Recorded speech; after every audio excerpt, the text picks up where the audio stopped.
This is Local 3 News at 4.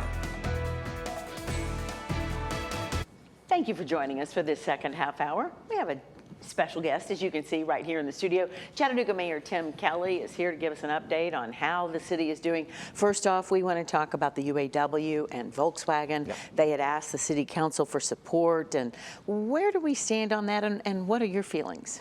Well, look, we try not to get in the middle of labor and management disputes. If we did, we would do nothing else, right? True, yes. But clearly, Volkswagen is a really, really important part of this community, has been, will continue to be.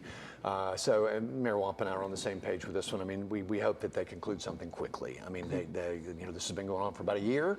Volkswagen, it appears, has made some significant concessions. So, look, it's for them to settle, but we hope they settle it soon. Yes, and that is good. Yes. All right, we're talking also about the federal government shutdown. We're on day 2 of a shutdown. How is Chattanooga impacted by all of this? Well, so far, not so much. I mean, we don't have a big exposure to the federal government. We have TVA, but they're under a different set of rules for the most part.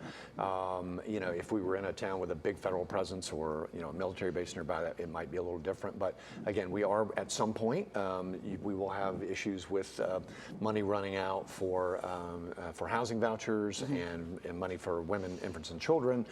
We're not there yet. Hopefully, they can get this thing settled before then, because it's not good for anybody either. Right. Well, keep us posted on that. We certainly Perhaps will. we can bring that to light. Also, I remember your first campaign. Let's talk about the potholes and the paving. Okay. Yeah. What are the major roads right now on your list for this year? Well, we rank roads by pavement condition index, right? So they're ranked and numbered. I will say, coming into office, we had a huge paving backlog. We still have a huge paving backlog. We originally budgeted to be able to handle, get all the roads to good by the time I got out of office, and then inflation hit. And our paving costs have gone up almost 70%.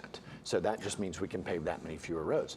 Thankfully, we have recently begun to test out a new technology that will allow us to fix roads for a whole lot cheaper, that will keep them in great shape for 10 or 15 years. And so we're just piloting that now, but we've got to figure out how to stretch further. You know, you remember how bitter that budget debate was, and that budget debate was only included $7.5 million of paving against a $270 million paving backlog.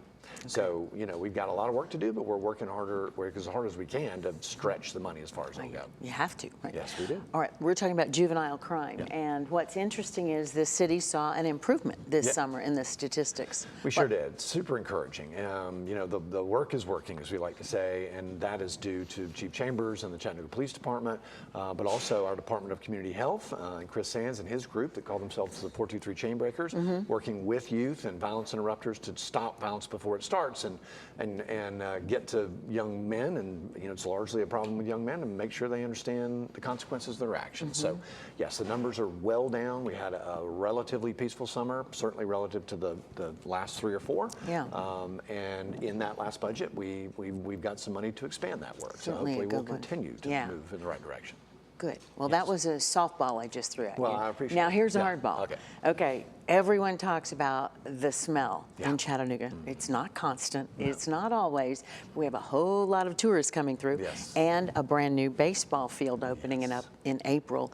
What's going to be done about that? Well, the source of the smell, there's a couple. I mean, obviously we have a couple of chicken processing plants here that produce a lot of jobs and that are important. We're working with them about either new technology that will mitigate that or relocation. The other one, of course, is the wastewater treatment plant that's out on Moccasin Bend. That it's not going anywhere.